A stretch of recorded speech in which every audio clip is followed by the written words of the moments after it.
Good morning or good afternoon, everybody. It looks like we got some early people, so we'll just give them a couple of minutes to join, some extra attendees. Thank you all for joining today.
All right, good morning or good afternoon, depending on where you're joining us today from. We are at the top of the hour. We're going to give it about 2 more minutes to let a couple more attendees join our webinar. Everyone will be muted.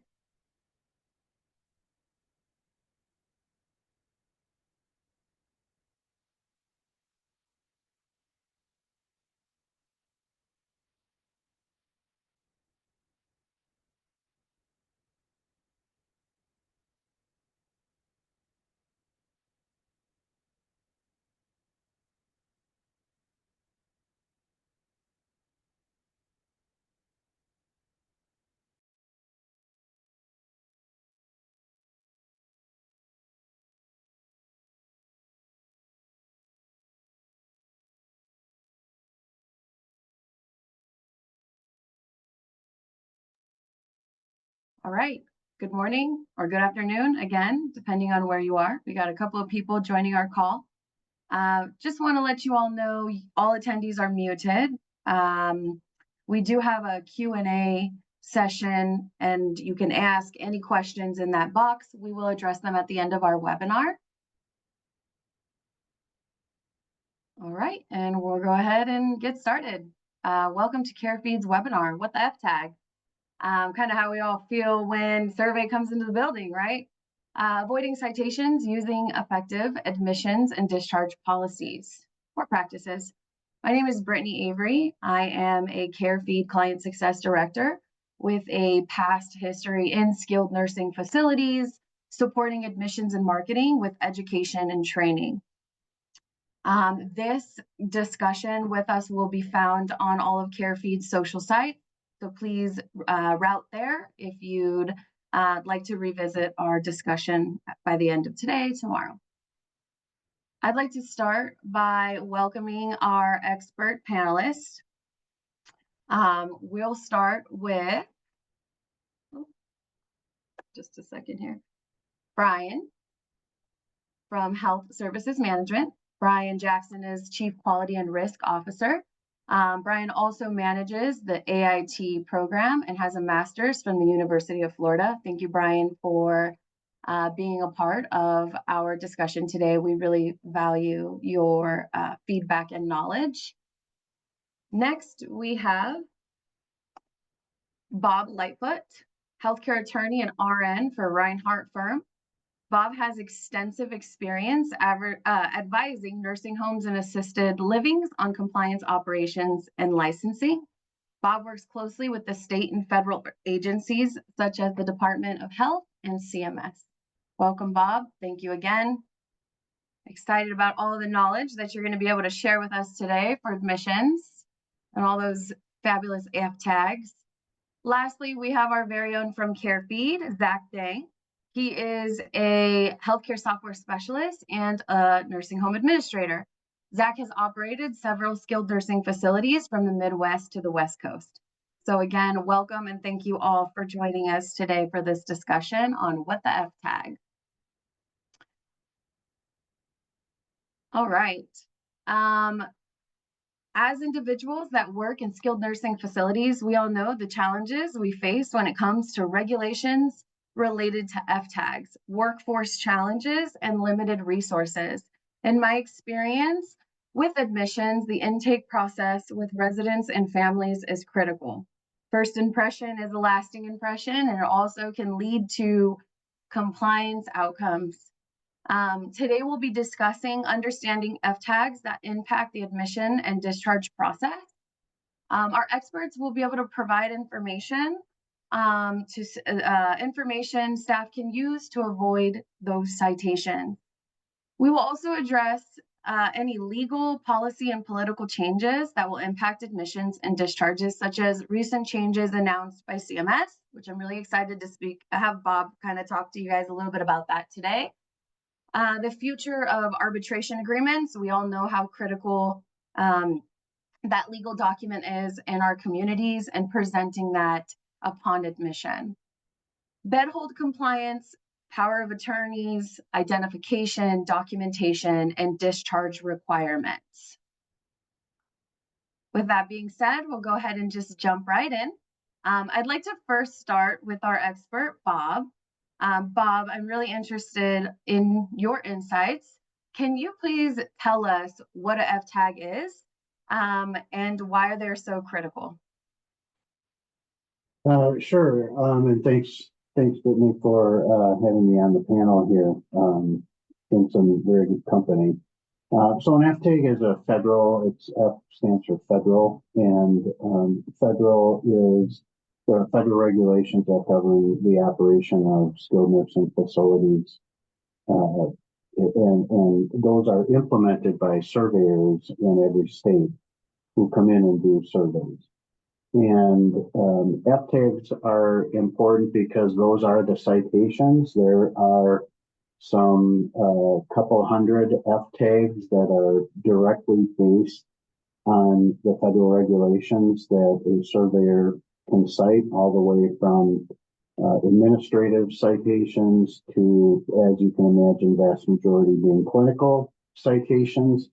But there are also a number of facility physical plant citations that are commonly referred to as life safety code violations, and those would be things that pertain to the HVAC system or the halls, the corridors, anything related to the physical plant. So whenever a state surveyor comes in, they are working sort of on behalf of the CMS, the Center for Medicare and Medicaid Services, in reviewing the facility's compliance with the federal regulations.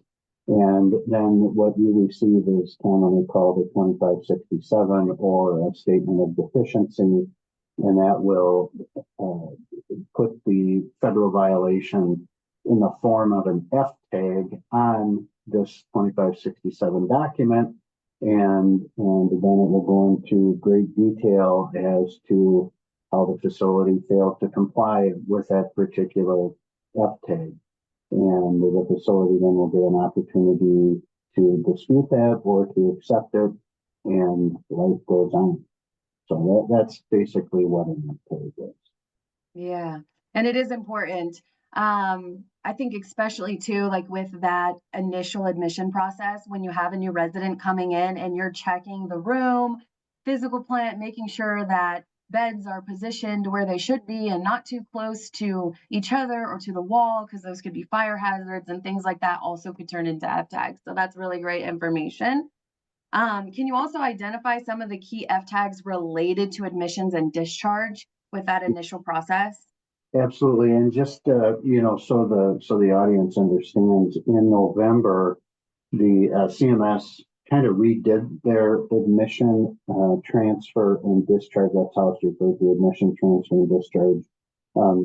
FTags, and if anyone would want to just simply Google CMS 25-07, that memo will come up for them, and they can see the changes. So basically, they have created, they've left in place the admission tag, which is F620, and then they have eliminated tags 622 through 626 on discharge and combined those into a new tag F627. And so in terms of the admission citation, the admission FTag F620, there are some things that are kind of important to understand about that one. Most notably, that a facility cannot limit conditions for transfer or discharge in the admission process, and that the facility must have an admissions policy. Further, you cannot prohibit the waiver of certain rights or preconditions for continued stay in the facility. That policy must identify information that must be disclosed to residents and potential residents, such as notice of special facility characteristics, any service limitations that the facility does not provide. Additionally, it requires the facility's admission agreement to disclose the physical composition, including any distinct part locations, and must specify the policies that apply to room changes. The facility must also have a process for how it will disclose required information to residents. Another big component is that the facility cannot require a third-party guarantee as a condition for continued acceptance or residence at the facility. So those are the big, in particular, the big components of the FTag called F620 related to the admissions process. Yeah, thanks, Bob. And I'd like to highlight too, you guys, for everybody on the call, we will be providing the slide deck on our social platform, and that can be found, all of those FTags that Bob just listed out. So thank you so much, Bob. I just want to turn to Zach and Brian here for a moment. As administrators and an operator in multiple communities, what are some of the most common FTags that you both have experienced? Let's start with Brian. So as Bob mentioned, they have been consolidated. So some of the tag numbers that I referenced may not be accurate, but it's safe to say that discharges and transfers are focused on more prominently than admissions. Admissions can cause problems down the road with litigation and collections, and I'll talk more about that later. But, it all boils down to whether or not we're protecting the resident rights and making sure that we're consistently admitting and discharging people based on the regulations. 622, the transfer and discharge requirements, 623, 625, I think those are the three that all have been rolled into 627 now. Most cited over the past few years, and all of that it boils down to paperwork, honestly. Yeah. So having that process down and understanding what the requirements are and making sure your admission packet and discharge packet has that information in it is the best way to prevent those. Zach, have you seen anything different than that? No, I agree with that as well. And also wanted to highlight along a similar vein, though, is speaking more specifically to resident rights is, as we know, the FTags have been consolidated as far as the admission process goes. So there really are, 3, maybe 4 FTags that they're going to look into, even though they have their own subcategories. But resident rights in its own has nearly 40 FTags. Each of those being a low-hanging fruit that a surveyor is more than happy to hand you a citation for. And it could be, something as simple as notifications that need to be done and are required upon admission, information about the facility, something as simple as like the laundry system, to something as extreme as advanced directives and their decisions to participate in their medical care. And being able to make sure that spectrum of nearly 40 FTags is covered in your admissions agreement, your paperwork, like has been mentioned, or whatever process you have in place to make sure you're meeting those requirements, is something that could be very simply either missed or forgotten or left out. And a surveyor is more than happy to notice that and comb through that and hand you a citation for. So really being able to meet those resident rights and cater to those right off the bat is a great way to make sure you're going to avoid, any kind of dissatisfaction or lack of confidence from the resident or their family, which would then lead to a citation. As a surveyor, will very likely side with the resident if they are trying to say that they weren't informed or weren't aware of something going on in the facility or the way the facility handles certain procedures. Yeah, absolutely. I couldn't agree more. And I think it kind of goes into the importance of admissions and discharge practices. Like, how do admission and discharge practices impact compliance and outcomes with the residents? Can you share with us a little of like an experience, Zach, that you've dealt with that? Yeah, Like I how think admissions impacted that compliance? I don't know if you've been in that situation before as an administrator.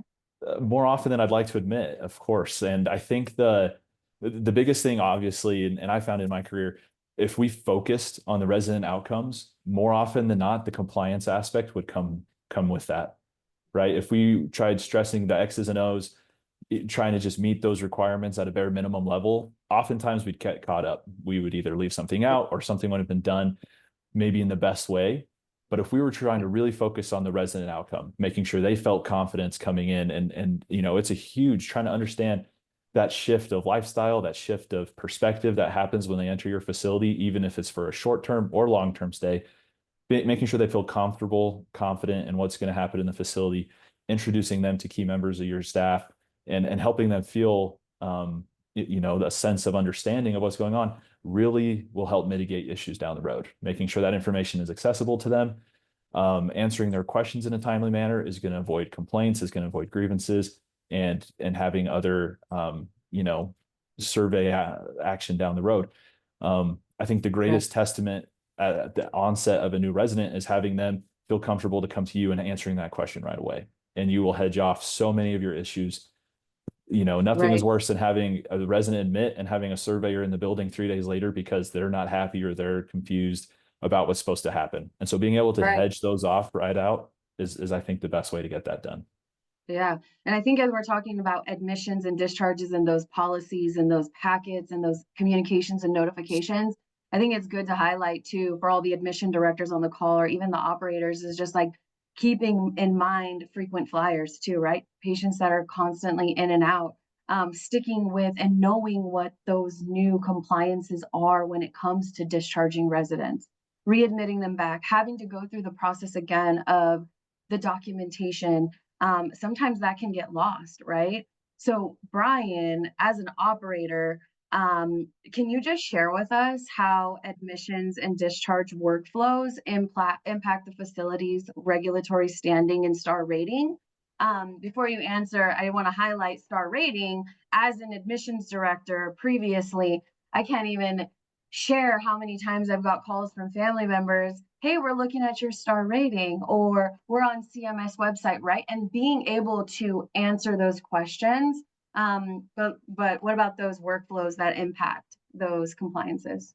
Thanks, Brian. Well, tacking on to what you mentioned before, I think another thing with the frequent flyers is making sure that you don't take for granted that there can be changes in between their visits. We get to know our residents very well whenever they're with us, especially when they're with us multiple times.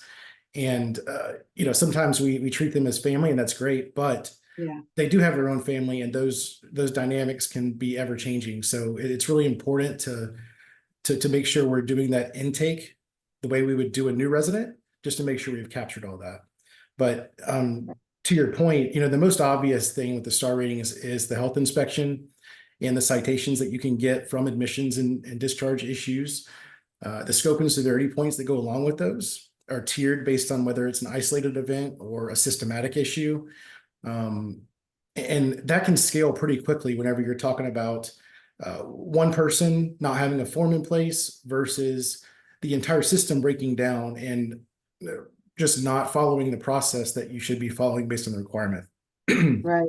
And those can go from, paperwork issues all the way down to the selection of responsible parties, care planning, back to what Zach said, making sure that you're meeting the needs of the residents and you've asked all the appropriate questions to know what those needs are upon admission. And then, the thing I focus on the most in my position is some of the stuff that happens down the road. I know this is specific to FTags, but sometimes even more damaging than an FTag is litigation or, major collections issues that can pop up. And having that documentation in place is not just a regulatory requirement, it's also needed for, proper sound business practices as well. Yeah, absolutely. And with documentation being such a huge piece of the admission and the discharge process, Bob, in your profession, what legal challenges have you seen in required signatures and documentation during that process? Oh, Bob, you're muted. Sorry, probably the Oh, it's most okay. common phrase during COVID that I heard. The one thing I know quite a bit is those are simply gotcha kind of efforts. If you don't obtain the signatures and do the required documentation, that old maxim, if it's not documented, it's not done, that still holds true for state survey agencies. And those are just easy pickings for them to cite you. Now, there very well could be good reasons, and I run across good reasons for not being able to obtain a signature. It's just simply you've tried and you've tried, and the family just simply won't sign it. And that can be a problem. But the way around that is to make sure you're documenting every attempt that you've made to get those documents signed so you can show, because that's not necessarily your fault. And then I wanted a quick piggyback on something Brian had said. You know, in regard to the importance of admissions, I don't know how many times I've had discussions with regulators about, well, why did you admit this person if you're having to discharge them? And that's also a layered type of question. But you know, from a regulator's perspective, they're looking at it as though, okay, you're wanting to discharge someone because of behaviors, for example. Why did you even accept them, admit them, knowing that they had behaviors? Well, that's not always the case. As we know, you know, hospital discharge planners don't always give us all the right information. Families don't always give us the correct information about their loved one prior to admission. So I always argue it's not as simple as, hey, we knew this and we admitted them anyway, even though we don't provide this level of service for behaviors, for example. That's not always the case. But it is incumbent upon you to do the best job you can pre-admission to figure out what the needs are of this potential resident, because indeed that can get you in trouble down the line if there's even if it's an undisclosed behavior, or you know, someone diabetic, the family's bringing in chocolates all the time, and their blood sugars are crashing, or getting, you know, over the top. And the other thing I wanted to point out is that the Federal Office of the Inspector General has recently put out this year information in a memo entitled "Nursing Home Residents with Endangering Behaviors and Mental Health Disorders May Be Vulnerable to Facility-Initiated Discharges."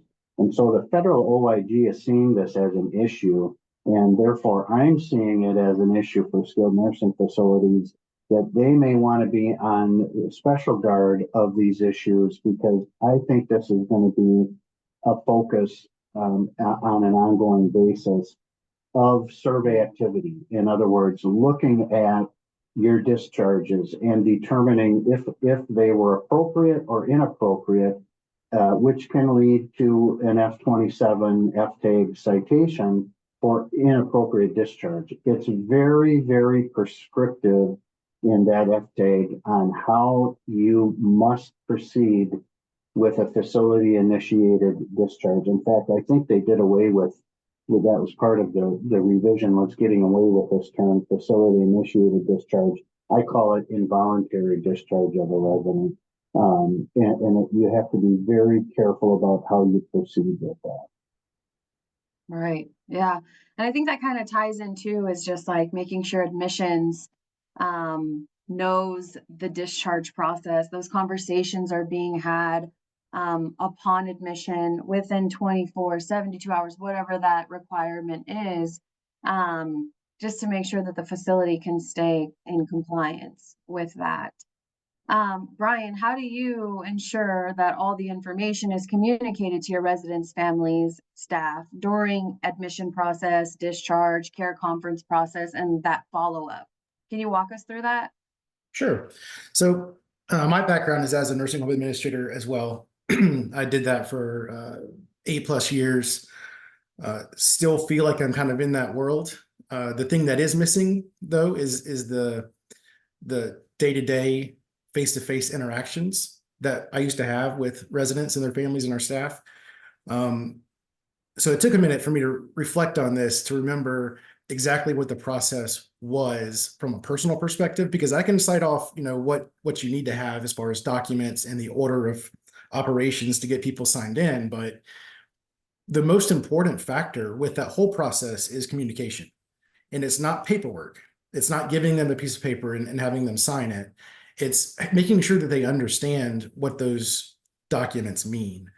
The best way to do that for me is always to do follow-up and double check.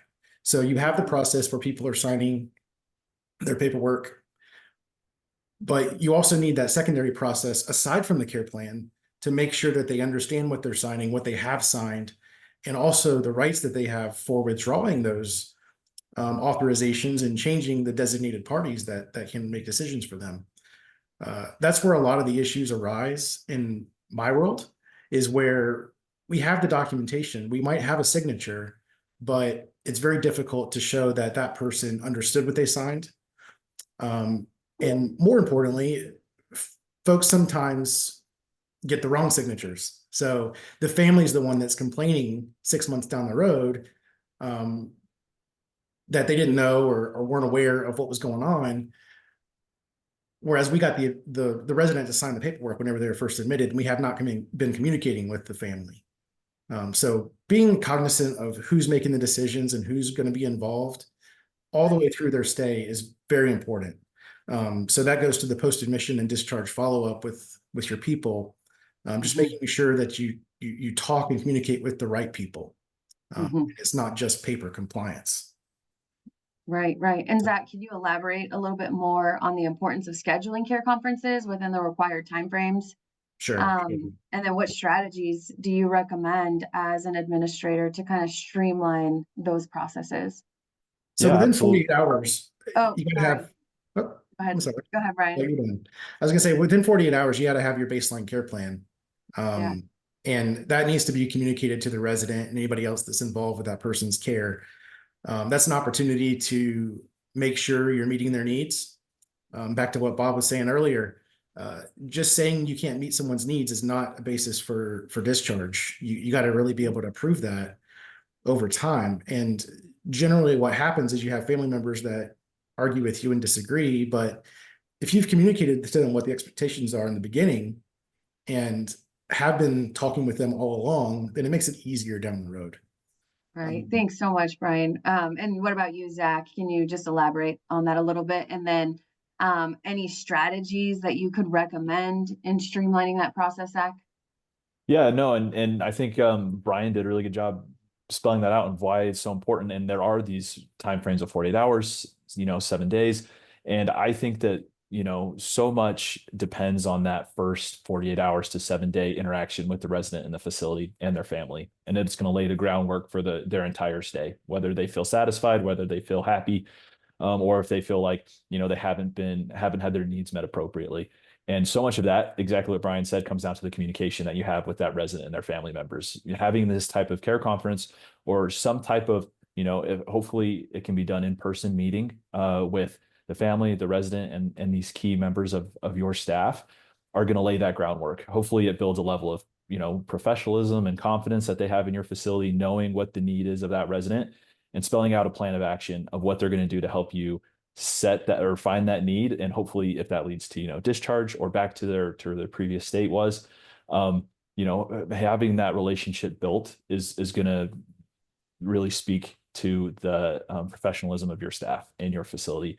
And I am a very imperfect person when it comes to making sure I'm hitting all the tasks I need to do. So I always have to set reminders. And I think, especially when it comes down to these ones that have specific time requirements to them, having some system in place. And this could be, setting yourself reminders and events on your calendar, through some kind of stand-up facility form that you use, an Excel sheet, some kind of third-party software, whatever your facility is using to remind yourself and keep your staff and yourself hitting these timely steps, I think is the only way. Otherwise, it's going to be, you just are setting yourself up because there'll be a timestamp, there'll be a date that you're not going to be able to get around that's going to show you're out of compliance. And so having there be some sort of process in place that you're doing, some self-regulation on these timeframes is going to not only meet the requirement for the regulation, but also help build that trust and confidence with the family members. Yeah, thank you. Thank you so much. Speaking of like initial reaction with families and residents, diving into like the residents' experience.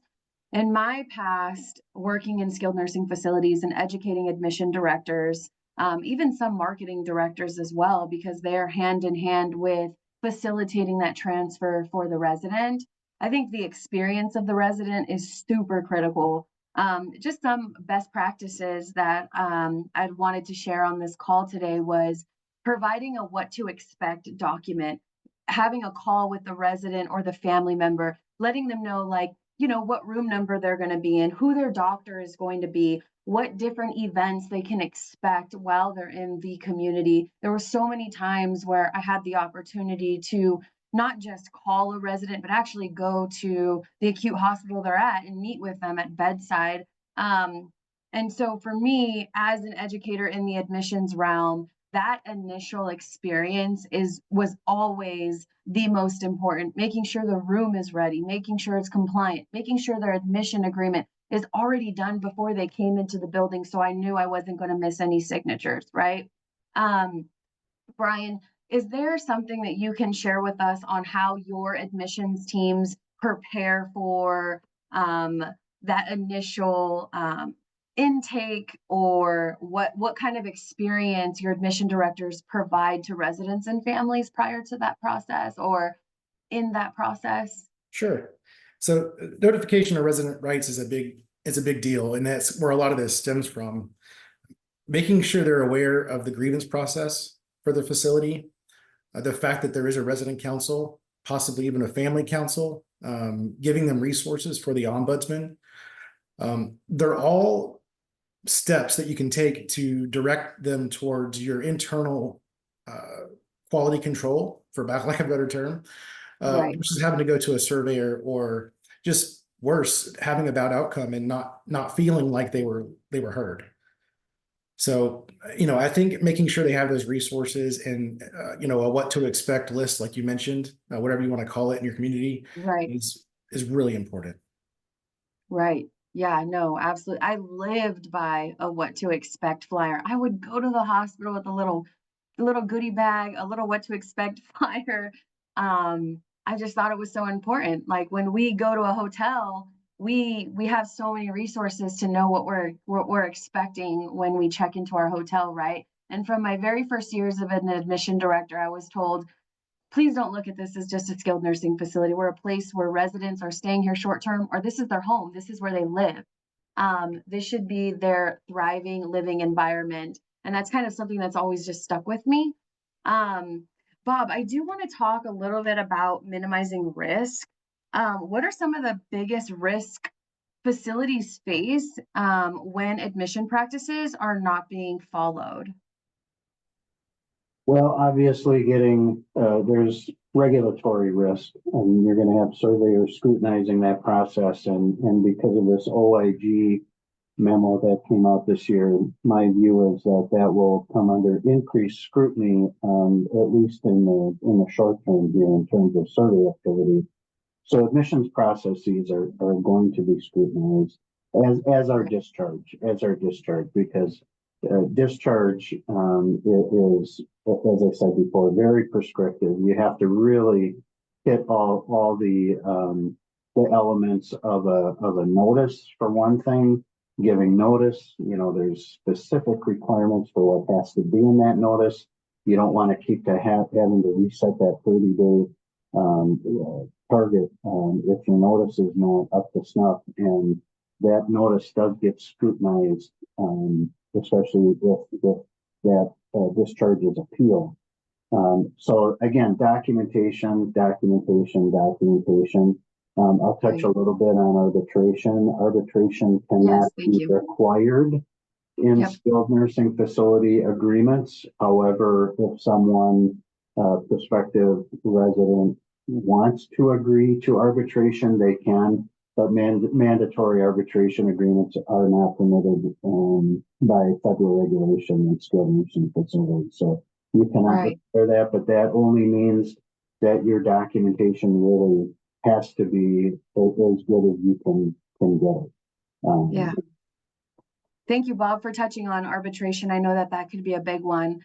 And again, if there's any questions, please go ahead and put them in the question queue box. We'll definitely address those. In just the sake of time and so that we can get to some of the questions that we have in the box, Brian, can you just quickly share one real world example of a compliance issue related to admissions that could have been avoided that you've experienced? The most recent one that I can think of is related to the designation of responsible party. And again, this goes back to not necessarily just the FTag, but also the down the road issues that you can run into by not having the appropriate person sign the paperwork or be informed of the rights. Someone discharges to a hospital and the nurses go by what's in the chart on who to call, right? Right. So, who did you list on that paperwork as to who you're supposed to call and send those notices to? And I'm being general here, but at the end of the day, some of our residents are short term and they are going back home and do make their own decisions, but may decline in our facilities, and we have to reassess who we should be communicating with. I've had people that send statements to residents' homes that might still be in the facility, and no one's getting that. So just making sure you're communicating with the right people is just as important to make sure you're communicating the right things with those people. Right, absolutely. And then quickly with you, Zach, what one piece of advice would you recommend facilities looking to improve their admission process? What advice would you give them? Two things that I think tie together really well. And one is I think everybody on this call that works in a facility, has been in a facility, can think right now of one thing that they think could be going better in their admission process right now. Whatever that looks like, seize the chance to move on it. Start small. Don't feel like you have to overhaul your whole system. Whatever that looks like that you think could be done a little differently to improve the resident experience, start with that. If it's training, if it's a document, if it's a process, whatever that looks like, jump into it. And my biggest thing would be try to remove the human error aspect as much as you can. So much of it falls down to the processes we have in place. And if those are set up in the right way, then your process is going to protect you and your residents down the road. And so making sure that whatever you've done is to, make the margin of error as small as possible for your staff. Right. So simplifying the process for the community staff and also making it a breeze for the resident and the family member. And it kind of really just goes back to documentation and what Bob said. If it wasn't documented, it didn't happen. I've heard that for every single year of my life in skilled nursing. And using systems like Carefeed to provide documentations and getting the reporting back that timestamps the communications that were sent. So I think it's just so fabulous. Looking forward to things like regulations that are evolving. Bob, can you just share one quick little piece of advice that you would give to everybody on the call as it relates to compliance, litigation, regulatory, just to kind of keeping them on the right track? Yeah, I mean, we're focused kind of on admission and discharge in this webinar. So, I mean, one other thing I would emphasize is don't just gloss over your admission agreement. Make sure that your admission agreement, A, is legally compliant, B, that it contains everything that you want it to contain, including even maybe services that you don't provide. A lot of times people think you're a nursing home, you can meet every single one of my needs, and that's not always the case. For example, some nursing homes seem to have more of a focus on memory care or dementia issues. And, for someone who may be admitted with early stage dementia or Alzheimer's, thinking that they're going to get comprehensive dementia care in a facility that doesn't necessarily have that as an area of expertise can get someone in trouble. So being clear in your admission agreement and spending time with the resident and the family in going over all the elements of the admission agreement. If they do agree to, for instance, an arbitration clause, make sure they understand what arbitration is, that it is a way to reduce the cost of any litigation. And that can benefit, both sides, not just the facility side. That can be a benefit to a resident as well, but maybe they don't see it that way. But I definitely would not gloss over the admissions process, especially the admissions agreement, making sure that it does accurately reflect the facility practices and policies in discharge and termination and all those things that are so important from a legal perspective. Yeah, thank you so much, Bob. I now want to kind of turn over to some of the questions that our attendees have for us. One super simple. Will the slides and recording be shared after? We will be posting these on our social platforms. And we'll make sure we get you over the slides as well, because it has all of those FTags listed out. And I think it's really important for admissions and operators to educate themselves on those changing FTags, or just kind of getting up to speed with that. The next question we have is, if a resident is alert oriented and self-responsible, but states that a family member signs for them, how can we navigate in finding the admission or arbitration agreement signed? Did you want to answer that one, Bob? You want me to reread it? No, I think I got it. I mean, okay. If someone is their own person and if they do not have a durable power of attorney for finances or for healthcare or a guardianship in place, they cannot have someone else sign the agreement. I mean, even an ex, if they sign it, unless they're paraplegic or something, but even then they need a legal document authorizing someone else to sign on their behalf. So I don't know the situation where someone else can sign on behalf of a resident absent a legal document saying this person is authorized to sign legal documents for them, because I view that admission agreement as a legal document, and I think the nursing home should view it that way too. Yeah, thank you, Bob. And then another question here, kind of related to the care plans. Just to clarify, the baseline care plan needs to be provided to the resident or their responsible party within 48 hours. If the actual care conference is scheduled for 7 to 10 days after admission, would this make the facility out of compliance? Is that dependent on the state? Is federal requirement? What are your thoughts on that one, Brian? So the baseline care plan, it's actually F655, I believe, is the tag number. And the requirement is that you've got this set of documents and orders that are in place and have been communicated with both the staff, the resident, and the responsible party to make sure you can make it to that 7 to 10 day mark and caring for them in the meantime. That 7 to 10 day mark is more or less for the entire stay. Like, what are the expectations? What do we want to accomplish here? But that baseline care plan does have to be done within 48 hours and it has to be communicated. It is a regulation, and it's very important to make sure that you're meeting the expectations of that resident and also setting them for what to look for down the road. Awesome. Thank you so much. 2 minutes remaining. However, I'd like to take this time to just kind of reiterate our thanks to our panelists for joining our webinar today. Again, this information will be found on all of Carefeed's social media sites. Also, if you are interested in learning a little bit more about Carefeed and how our platform works, you can visit us at carefeed.com. I hope everybody has a fantastic day, and thank you again so much. Don't ever hesitate to reach out to us. Take care. Thank you. Bye. Thanks, guys.